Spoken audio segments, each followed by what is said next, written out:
Welcome to Literary Hour with Justin and Harry. Dun dun dun dun dun dun dun dun dun dun dun dun. You know what I miss? What do you miss? And by miss, I mean I haven't really paid attention to whether it's still on or not. What?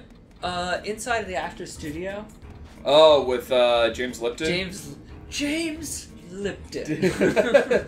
What would you say is your favorite curse word? I loved Inside the Actors Marvel Snoogle. Is that from something? No. Oh. Is it still on? You know what? As far as I know. Not as far as you No, as far as I far know, as you yeah. I only watch it like every now and then. Like that was like one of those things I'd watch when I'm like, alright, I'm home with the flu. Time for Bob Barker, Maury Povich, James Lipton. You know that's actually recorded here? Yeah. It's at the new school. Yeah. And it's like right down the street from us, and I've literally never even thought about going. I'm just kind of curious though, because they're there because it's an acting class. Yeah. So I gotta wonder. I think it's open. I think it is. Oh, okay. See, I know for some of them, like he's mentioned to the audience that they were like students and stuff like that. Yeah, but I think you can still like... Okay, because I was gonna say like, you never hear anybody like famous coming from there. Like, yeah, I was there. Oh shit. We're in an area. There's Miss there, so I guess. Oh yeah, Miss breeds giant, horrible monsters. Holy crap! These are like the Dune worm and holy crap! Yeah, mixed with horror, so on and so forth. Oh. Oh, that was unpleasant to look at. That would not be a bad idea. Nice staff. I know, right? That and the mithril sword, too. Yeah. And then you can just have a normal sword. Yeah. You're not important enough to get a new sword. Yeah, I'm not gonna. So what's this? No, I used to watch. I saw the last episode I saw was the one where he had, what's his name? Dave Chappelle on there. Oh. Because it was like a big thing. And no, it was Dave Chappelle doing the interview for James Lipton. What? I feel like that didn't do anything. No, it doesn't do damage. It lowers their defense. No, the stomach thing. Oh, it did some kind of damage.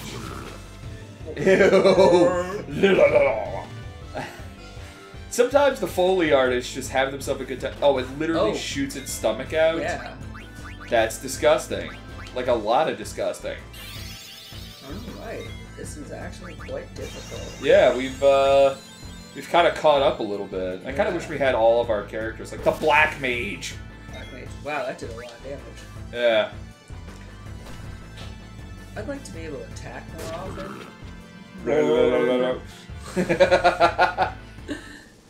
Okay.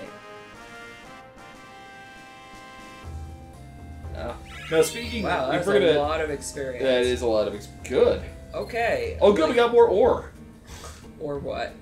Basically, wow. And I got a think new we card. have really caught up because, like, that one battle gave me enough experience. I'm gonna just fight one more random battle because that one battle was enough experience to level. Okay, fine.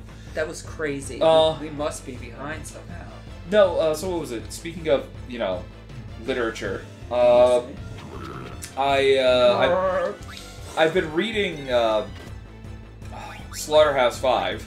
Really? Have you ever read it before? No. Oh, wow. That's the thing is like, I was reading a couple like fantasy books before, and I just kind of was like, because I wanted to, see what was out there, and it wasn't doing it for me. One of them I ended up giving to Christy because it's a little steampunky, and I know she'd like it. And then I was reading one of the Locke Lamora novels. It's like a fantasy thief story, basically. And it wasn't bad. In fact, I really liked it, but I was just kind of getting burnt out on fantasy stories. So I'm like, let me put this down for now, because if I keep reading it, I'm not going to really appreciate it. So I'm like, I need something serious. So I ended up picking up Animal Farm, because I never read that when I was a kid. Again, wow, really? The school system I had on Long Island had a real, like, I mean, crappy to be fair, taste we in only books. read a couple of books in school. I just happened to read that one. That was the thing is like I've read books in school, like some classics, obviously. Like I did a lot of Shakespeare. I did a lot of coming of age novels. But I ended up reading like A Raisin in the Sun like twice in a row, and then To Kill a Mockingbird 3 times in a row. Wow. Yeah, like we read Huck Finn twice, and I was like, "Come on, guys." We never did Huck Finn. Really? Never did Huck Finn. Like a lot of these classes. This is crazy how quickly I'm leveling up here. I'm not bothered by it. I also got another crawler card. This is great. Yeah. I'm gonna just keep doing this for a bit. Let's talk. Sure. Let's talk shop. Tell me about never reading Huck Finn. Yeah, no, never read it. Did you read any Mark Twain? No. No. It was not on the list. I know some of the kids in other classes did, but for whatever reason, like we read a bunch of like Jack London books, stuff like that. We did book reports and everything, but we were allowed to pick it, so there was a shit ton of Goosebumps books. Buzz. Really? Yeah, we did Goosebumps. Whoa, what just happened to Marcus? It did. I think that's Berserk. Disabled of some kind. I think it's Berserk. He's just gonna keep attacking. You have no control. I wish he did more damage. Yeah. Well, that's the other problem with it. It just, I think it's at a reduced rate. But yeah. So no, there's a bunch of like classic books that like everyone's read that I've never read. So I read Animal Farm, and I absolutely loved it. And I feel like I'm happy that I read it as an adult because I appreciate it more now than I would have when I was a tot. Because it would have been the kind of book that bugged me. Because I love books about animals. Yeah. But I liked books that were like actually about animals, not like animals as metaphors for something. Oh. So it used to drive me not anthropomorphic animals, like Jack London animals. No, like Jack London animals were fine. I didn't mind getting to the head of the animal and them having like an inner monologue or anything like that. But Animal Farm is about Stalinist Russia. Like that's what Animal Farm is about. I would have been happy to read a book about animals running their own farm, not as like metaphors. Oh. Like that would have been like, oh, this is just an excuse to get me to read a book about history. Boo! What did they do to that poor horse? Now as an adult, I'm like, oh, this is fun. This is good. I like this a lot, and I just enjoyed it from like front to back. And the same thing with Slaughterhouse 5. I've just been enjoying it. Like I've been reading it on the subway. And every once in a while, I'm like getting like just pangs of emotion. And he's just like, yeah, it's good. Oh, it is. The time travel's a little like, okay. It jumps around a lot, but I've read whatchamacallit there, Catch-22 and I managed to get through that without having too much. Wait, there's time travel? No, in Catch-22, there's a lot of like just skipping between scenes. So you have you read Catch-22? Yeah, Yes, he runs away at the end. Yeah. Catch-22. Spoilers! Catch-22 did a lot of stuff where it was like, alright, oh, how did it go? It would be something like, oh yeah, he was in a lot of trouble with the sergeant, just like, you know, Peter was that one time he was getting shot at by the Germans. You're like, wait a minute. Like, I just read 200 words all about the guy getting in trouble with the Sarge, and you just segued straight into, like, this guy, you know, getting shot at by Germans. What the hell? Yeah. But I like that. Like, it didn't bother me at all. So, him with the weird time traveling, like, I close my eyes in 1944, I open them up in 1968. I'm like, alright. Yeah, okay. Yeah, sounds good. Yeah, it's very clear. Totally crisp and clear. You're an optometrist. You've been abducted by aliens from Tralfamador or something. Oh, you can go there now. Yeah, I see. Tralfamador? Yeah, something like that. Yeah.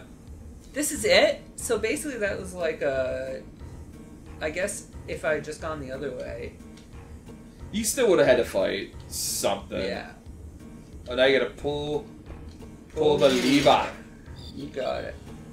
Oh, this thing! It's alive. I love this thing! Oh, that's fantastic. Now I vaguely remember this. This part, I just remember now, I'm like... they've just domesticated this giant, gross bug, and now you just... It's more like they, like, clicker trained it, basically.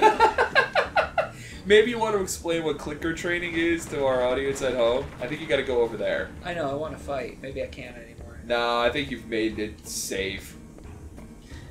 Oh, because it says that's basically feed. where you you give it food to compel it to stop. Yeah. Or maybe it's afraid of it. No, it's eating it. It's eating it. Okay. I don't. If that's fear, I don't want to know. We'll keep going around in circles. Yeah, and then we let it out of the station. Yeah. Perfect. I just love that someone along the line was like, those big gross bugs aren't that violent. I think the thing is they're vegetarians. That's kind of cool. Because that seems to be some sort of plant it's eating. That's once again fine by me. I love any kind of lore about beasties and creatures and stuff like that. I just watched The Host for the first time, which was I'm sorry, what's that? The Host was it was a South Korean creature feature. Okay. And it was the way the movie was made was so good. It made me annoyed at the movies I've seen recently. Really? Yeah, because here's the thing. Wow. Over the past, 10 years, it'd be hard to peg exactly. I've just been noticing that when I've gone to see movies with, that rely on action or special effects or anything like that, I'm noticing that there's more action but less is happening in the movie. Action sequences that used to be 5 minutes long are now 15 minutes long. Oh, boss fight, by the way. I assume. Probably. I like how he's got little wings. Oh, that's so cute. But yeah, What? so, of course they're gonna go run up to it because that's what they do. So, anyways. So instead of it being alright, yeah, we're gonna have just a quick fist fight here, it's gonna last a couple minutes, and then things are gonna progress. No, it's gonna be a 15-minute fight, and there's gonna be almost no substantial dialogue. It's just gonna be, I'm gonna fight him, you go there. Yeah. It kind of feels like there's more content, but less is happening that is important. And I'm watching this movie. Movies, in general, have been getting longer. Yeah. You ever notice that? But they are getting longer, but it feels like I'm seeing less of a movie, regardless of that fact. And that's kind of getting on my nerves a little. Yeah. 'Cause I'm absolutely. Movies are getting longer, and you're like, but what? Yeah. Nothing's happening. I remember I saw that crappy sequel to the Star Trek movie that came out a while ago, Wrath of Khan or whatever. Oh, yeah. Yeah, Into Darkness. And I'm like, this is just a big, dumb action movie. And the end just takes forever to, get going. It's just a fight scene, then a fight scene, then a fight scene. And I'm like, you know what? This is not entertaining anymore. Yeah. If you don't have anything behind your action, I'm leaving the help screen up, by the way, just so I can understand this a little bit better. Sure. Yeah. But it just feels like, yes, they want revenge for what happened to Kirk. Fine. That's great. You have your revenge. But at the same rate, you might want to get rid of her slow. I know. But at the same time, it's use protect for a bit. Have some dialogue, have some have some character development. Character development has been sorely lacking in movies. Yeah, there hasn't been a lot of and the thing is it's not like it's a big steps they need to take. It's just little steps along the way. Characters just liking something or having a little side thing that they care about, or just having a not big action-oriented kind of motive to what they're doing. Die Hard, for instance. Carl Winslow's character. What's the name of the actor? James Vanderbeek. God, I don't remember. He's always Carl Winslow. Whatever. Yeah. Anytime he's in anything, he's Carl Winslow. Absolutely. And that's fine. He's Carl Winslow. Yeah, you gotta heal your party. I know. But he had this whole thing of he wasn't just, he was a cop, but he was just a beat cop, and then what's his name there? Bruce Willis. Yeah, thank you. Bruce Willis is, keeps going like, you're really smart for a B cop. You seem to have a lot of experience for a B cop. Like, what's going on? There's got to be more to this. And he eventually admits to him that he fucked up one time and he accidentally shot a kid. Yeah. And he lost, I think he lost his detective status. He's just a B cop now, and he's never really forgiven himself for what happened. Oh. And it was like... He ran away. Oh, wow. I guess that's good. That is good. You probably have to fight it later on. But yeah. But real character, that's his whole point there, is to develop that character. Yeah, exactly. And it added something to the middle of the movie, and it worked. And the whole scene is maybe 2 minutes long. And then nowadays, it's you get a 10-minute long scene of people talking about their plan or whatever it is that they want to do. And it doesn't really feel like it goes anywhere. The dialogue doesn't feel human at times. Absolutely. I don't mind when stuff happens that's very movie-based. It's been a little while, so I don't mind talking about this, because by the time this airs, it's going to be months, and I wouldn't be surprised if the X-Men movies are even in theaters. We're gonna talk about that. I'm interested in your thoughts, because I thought you liked that movie. I do, but there are parts of it that I liked more than other parts, and it wasn't perfect. There's a part in that I have wanted in a superhero movie for a little while. And we'll talk about it next time. Yeah.